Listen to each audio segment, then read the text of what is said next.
మనసు ఉంటే సాధ్యమే అంటూ ఉన్నారు చంద్రబాబు నాయుడు. P4 పేదరికంపై ఒక అస్త్రం అంటూ ఉన్నారు. సార్, మనసు ఉంటే సరిపోతుందా, పేదరికం పోతుందా? చంద్రబాబు ఆర్థిక సిద్ధాంతం అండ్ ఆర్థిక విధానం పేదరికాన్ని నిర్మూలించడంలో పనిచేస్తుందా?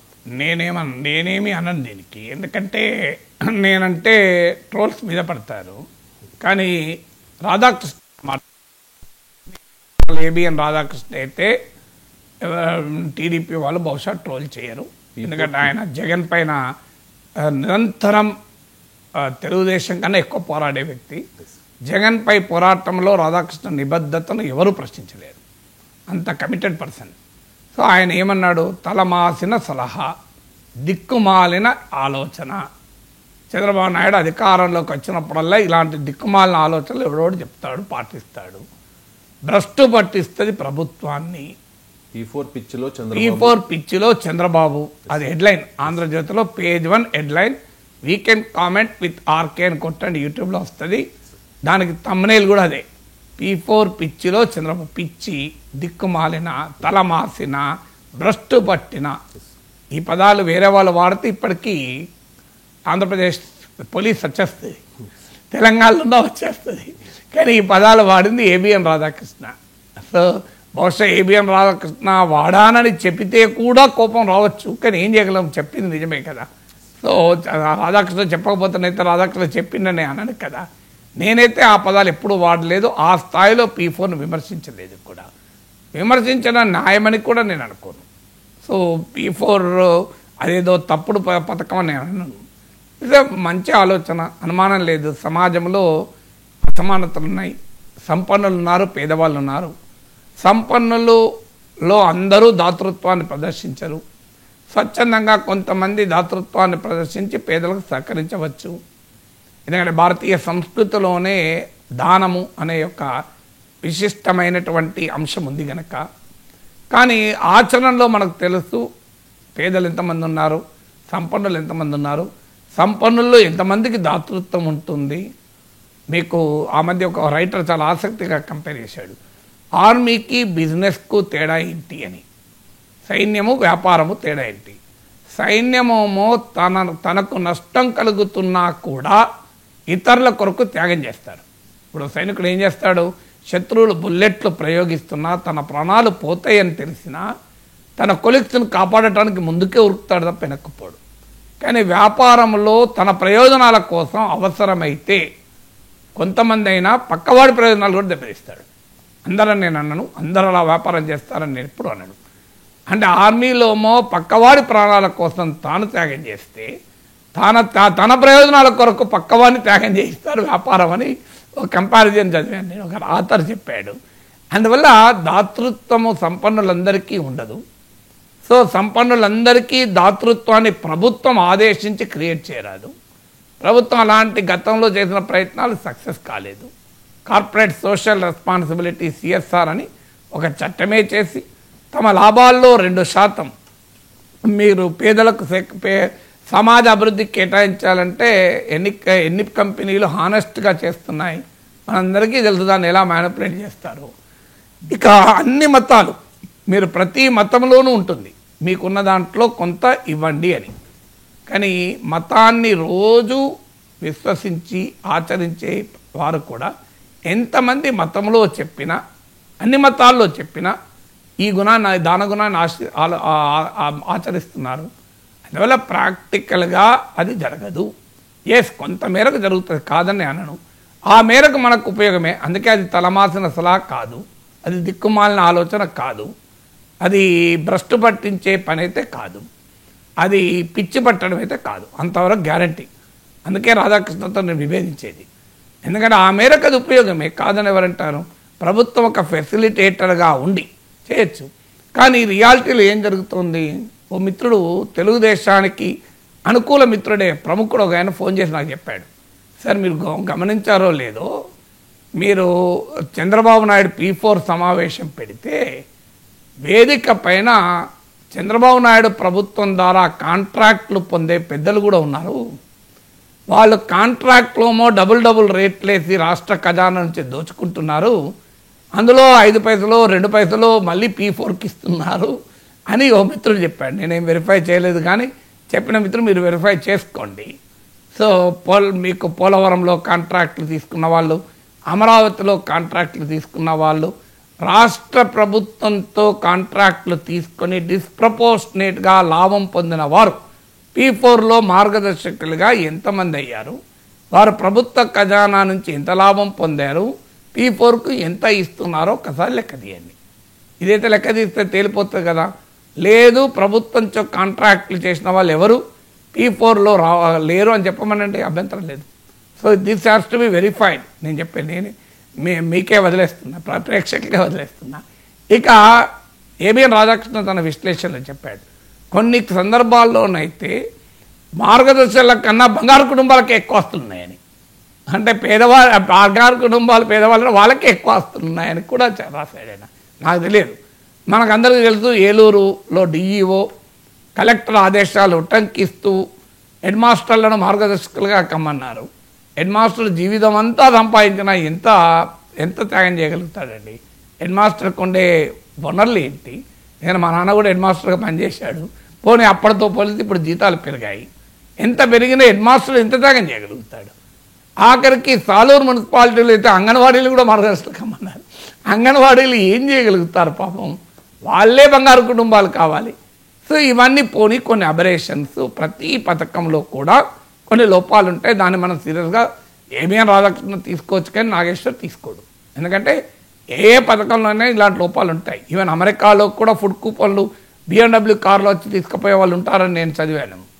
సో అందువల్ల ఎక్కడైనా మిస్యూజ్ ఉంటుంది. P4లో కూడా మిస్యూజ్ ఉండొచ్చు, కాదని నేను అంటలేను. కానీ ప్రాక్టికల్గా పేదలు ఎంతమంది? ఇప్పటికే 20 లక్షల కుటుంబాలను ఐడెంటిఫై చేశారు. వారికి ఎంత మేరకు P4 ద్వారా రావచ్చు? మరి ప్రపంచంలో ఎక్కడైనా దాతృత్వం, చారిటీ ద్వారా పేదరికం పోయిన ఒక్క కంట్రీ పేరు చెప్పండి. Single nation.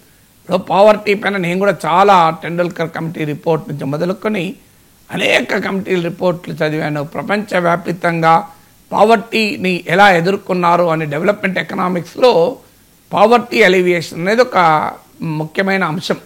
డెవలప్మెంట్ ఎకనామిక్స్లో పేదరిక నిర్మూలన అనేది ఒక ముఖ్యమైన అంశం. పేదరిక నిర్మూలనకు ఏమి చేస్తే అవుతుంది? దీనికి రకరకాల ఆర్థిక సిద్ధాంతాలు ఉన్నాయి. మార్క్సియన్ ఎకనామిక్స్లో ప్రొడక్టివ్ ఫోర్సెస్, ఉత్పత్తి సాధనాలు సమాజపరం ఉండాలి, సమాజ యాజమాన్యంలో ఉండాలి అనేది మార్క్సియన్ ఎకనామిక్స్. అది సోవియట్ యూనియన్లో అమలు చేశారు, కొంత సక్సెస్ అయ్యారు, కొంత ఫెయిల్ అయ్యారు. చైనా వాళ్ళు దాన్ని మార్చి సోషలిస్ట్ మార్కెట్ ఎకానమీ అని మార్క్సిజాన్ని, క్యాపిటలిజాన్ని మేళవించారు. ఆడవాళ్ళు కొంత విజయం సాధించారు డెంగ్ జియాపింగ్ సంస్కరణల మూలంగా. అదొక మార్గం. Adam Smith the wealth of nations రాశాడు. ఇందులో Adam Smith the wealth of నేషన్స్లో చెప్పింది, మీరు సంపద కార్పొరేట్ వ్యవస్థల్ని బలోపేతం చేసి స్వేచ్ఛా మార్కెట్ను అమలు చేస్తే ఫ్రీ మార్కెట్ ఆటోమేటిక్గా పావర్టీని తగ్గిస్తుంది అన్నాడు. లెజర్ ఫేర్ ఎకనామిక్ మోడల్ అంటారు. కానీ అది కూడా ప్రపంచంలో చాలా చోట్ల అమలు చేసినా అమలు కాలేదు. తర్వాత పర్కలేషన్ థియరీ అని వచ్చింది. డామినెంట్ పారాడిమ్ అంటారు. ఇది పర్కలేషన్ థియరీ ఆఫ్ మోడల్ ఏంటంటే, మీరు సంపద సృష్టిస్తే అది ఆటోమేటిక్గా కింది దాకా పోతుంది. If you create prosperity, poverty will go. మీరు సంపద సృష్టిస్తే అది దానంతట అదే కిందికి పర్కలేట్ అవుతుంది అని. దీన్ని ప్రశ్నిస్తూ United Nations Development Programme UNDP, అలాగే అమర్త్య సేన్ లాంటి అర్థశాస్త్రవేత్తలు ఇది కాదు అన్నారు. UNDP ఏమన్నదంటే, if you create growth will automatically percolate and remove poverty. మీరు వృద్ధిని సాధించండి, అది దానంతటదే దిగువకు వెళ్ళి పేదరికాన్ని నిర్మూలిస్తుంది అన్నది థియరీ. కానీ ఇది నిజం కాదు. You remove poverty, it will automatically generate growth అని సరిగ్గా డామినెంట్ పారాడిమ్కు వ్యతిరేకంగా ఒక కొత్త మోడల్, ఎకనామిక్ మోడల్ను UNDP హ్యూమన్ డెవలప్మెంట్ రిపోర్ట్ ప్రవేశపెట్టింది. అంటే మీరు అభివృద్ధిని సాధిస్తే దానంతటదే పేదరికం పోదు, పేదరికాన్ని నిర్మూలించండి, అభివృద్ధి దానంతటదే సాధ్యమవుతుంది అని చెప్పారు. దీన్నే మీకు UNDP హ్యూమన్ డెవలప్మెంట్ థియరీ అంటారు. ఆ తర్వాత Amartya Sen growth, social justice పైన, on inequalities revisited, economic development and social development పైన, పొలిటికల్ ఎకానమీ ఆఫ్ హంగర్ అని, హంగర్ అండ్ పబ్లిక్ యాక్షన్ అని, ఇలా అమర్త్య సేన్ చాలా పుస్తకాలు రాశాడు. మీకు అమర్త్య సేన్ ఇదే ఎకానమిస్ట్ బేస్డ్ ఆన్ పావర్టీ. ఆయన డెవలప్మెంట్ ఎకనామిక్స్లో ఒక గొప్ప అర్థశాస్త్రవేత్త కనుక ఆయనకు నోబెల్ బహుమతి ఇచ్చాడు. ఆయనే అన్నాడు, ప్రపంచంలో అర్థశాస్త్రవేత్తలు విజయవంతుల విజయగాథల్ని కీర్తిస్తే నేను అంతగా విజయం సాధించలేని అభాగ్య జీవుల ఆర్థిక చరిత్రను రచించాను అన్నాడు. Economics mainly deals with the success stories the most successful people, but I deal with those who could not fare well అన్నాడు. సో అలాంటి ఎకనామిక్స్లో ఆయన చెప్పింది inequalities are root cause of poverty. One form of inequality will lead to another form. Educational inequality will lead to income inequality. అంటే అసమానతలు పేదరికానికి మూలము. ఒక రకమైన అసమానత మరో రకమైన అసమానతకు దారితీస్తుంది. విద్యాపరమైన అసమానత ఆదాయపరమైన అసమానతకు దారితీస్తుంది అని ఆయన ఇన్కమ్ పావర్టీ, హ్యూమన్ పావర్టీ అనే కాన్సెప్ట్ను ప్రవేశపెట్టేందుకు ఆయన నోబెల్ బహుమతి వచ్చింది. అంటే economic development do not automatically lead to social development, but higher levels of economic development are essential to sustain higher levels of social development అంటాడు. అంటే ఆర్థిక అభివృద్ధి దానంతరదే సామాజిక అభివృద్ధికి దారితీయదు, కానీ అధిక సామాజిక అభివృద్ధిని నిలబెట్టాలంటే ఆర్థిక అభివృద్ధి అవసరము అంటాడు. సో ఎకనామిక్ డెవలప్మెంట్కు సోషల్ డెవలప్మెంట్కు మధ్య ఒక థియరీని అమర్త్య సేన్ ప్రవేశపెట్టి ప్రపంచంలో కొన్ని దేశాల ఉదాహరణ చెప్తాడు. చెప్పి the left wing ideological commitment in China, Cuba and Vietnam, the progressive capitalism in South Korea, the impact of Buddhist tradition on Japan, and a concerted public action in countries like Jamaica, Costa Rica, Sri Lanka made a difference అని చెప్తాడు. అంటే China, Cuba, వియత్నాంలో వామపక్ష సైద్ధాంతిక నిబద్ధత, జపాన్లో బౌద్ధమత ప్రభావము, దక్షిణ కొరియాలో ప్రగతిశీల పెట్టుబడిదారీ విధానము, జమైకా, కోస్టారికా, శ్రీలంకలలో ఒక ప్రజా కార్యాచరణ ద్వారా విజయాలు సాధించారు అని చెప్తాడు. ఇది అమర్త్య సేన్ చెప్పాడు హ్యూమన్ పావర్టీ, ఇన్కమ్ పావర్టీ గురించి. ఇలా రకరకాల సిద్ధాంతాలు అర్థశాస్త్రంలో ఉన్నాయి. ఎక్కడ నేనైతే P4 సిద్ధాంతం అంటే చారిటీ ద్వారా పావర్టీని రిమూవ్ చేసిన అనుభవం అయితే ఎక్కడా లేదు. So but I don't know, నాకున్న అవగాహన తక్కువ. చంద్రబాబు నాయుడు తెలిసినంత అర్థశాస్త్రం నాకు తెలియదు. నేను I'm not a student of economics, I'm student of electronics. So అందువల్ల Chandrababu Naidu is the student of economics. ఆయన ఎంఏ ఎకనామిక్స్ చేశాడు, నేను ఎలక్ట్రానిక్స్ చదివిన విద్యార్థిని. అందువల్ల I'm ready to be educated. నేను వినమ్రంగా చెప్పగలను, please show me one economic model which tells charity will remove poverty. దాతృత్వం ద్వారా పేదరికాన్ని నిర్మూలించవచ్చు అని నిరూపించిన ఆర్థిక సిద్ధాంతం ఏంటి? ఇప్పుడు అభిజిత్ బెనర్జీ అనే అర్థశాస్త్రవేత్త, MIT economist, masters institute technology, ఇటీవల నోబెల్ బహుమతి వచ్చింది అభిజిత్ బెనర్జీ అండ్ ఆర్థర్ డిఫ్లర్కు. సో వీళ్ళిద్దరూ randomize clinical trial approach to public policy అని కొత్తదాన్ని ప్రతిపాదించారు, RCT అప్రోచ్ అని.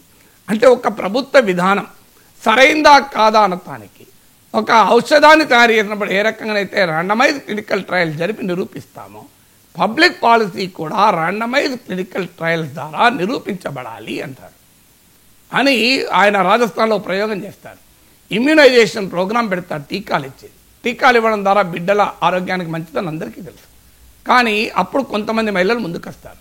తర్వాత మీరు కనుక మీ బిడ్డలకు టీకా ఇస్తే మీకు ఒక 2 కిలోల కందిపప్పు ఇస్తాం అని ఒక ప్రకటిస్తారు. దాంతో ఎక్కువ మంది మహిళలు బిడ్డలు తీసుకొని వస్తారు. అప్పుడు ఆయన చెప్తాడు, ఈ 2 కిలోల కందిపప్పు ఇవ్వడం అనేది ఒక యూస్ఫుల్ పబ్లిక్ పాలసీ ఇంటర్వెన్షన్, ఎందుకంటే అది ఒక సామాజికంగా ఉపయోగపడే ఇమ్యునైజేషన్ కార్యక్రమానికి ఉపయోగపడుతుంది అని RCT ఉదాహరణ చెప్తాడు. మీరు ఎక్కడ చంద్రబాబు నాయుడు P4ను ర్యాండమైజ్ క్లినికల్ ట్రయల్ జరిపి RCT ద్వారా పేదరికాన్ని నిర్మూలించిన ఉదాహరణలు ఉన్నాయా? సో అందువల్ల ఇప్పుడు ఇన్ని ఎకనామిక్ మోడల్స్, నేను మార్క్సియన్ సోషలిస్ట్ ఎకనామీ చెప్పాను, Deng Xiaoping socialist market economy చెప్పాను, Adam Smith wealth of nation చెప్పాను, డామినెంట్ పారాడిమ్ చెప్పాను, పర్కలేషన్ థియరీ చెప్పాను, హ్యూమన్ డెవలప్మెంట్ అప్రోచ్ చెప్పాను, economic development and social development and inequalities and poverty అని Amartya Sen theory చెప్పాను, human poverty, income poverty theory చెప్పాను, randomize clinical trials approach Abhijit Banerjee theory కూడా చెప్పాను. So ఎక్కడ నాకైతే ఈ చారిటీ ద్వారా, దాతృత్వం ద్వారా పేదరికం నిర్మూలించబడుతుంది, పేదలకు ఉపయోగపడుతుంది కాదని ఎవరన్నా. అందుకే నేను స్టార్టింగ్లో చెప్పాను, రాధాకృష్ణ అన్నట్టు దీన్ని దిక్కుమాలిన ఆలోచన అన్నాను. నేను ఎట్టి పరిస్థితుల్లో దిక్కుమాలిన ఆలోచన కాదు. ఇది తలమాసిన సలహా అనను, ఇది భ్రష్టు పట్టించిన ఐడియా అనను. ఎందుకంటే ఎందుకు అనను అంటే దాని ప్రయోజనం ఉంది. సో చంద్రబాబు నాయుడు ఒక మంచి పథకాన్ని ముందు పెట్టాడు, సమాజానికి అది అవసరము, అందువల్ల చంద్రబాబు నాయుడు దానికి అభినందించాల్సిందే. ఎందుకంటే దాన్ని తలమాసిన సలహా ఎందుకు అనాలి? సో ఒక సమాజంలో దాతృత్వాన్ని రాష్ట్ర ముఖ్యమంత్రి ప్రోత్సహిస్తే అది అభ్యంతరం ఎందుకు చెప్పాలండి? కానీ దాని ద్వారానే పేదరికం పోతుంది అంటే నేను అంగీకరిస్తాను.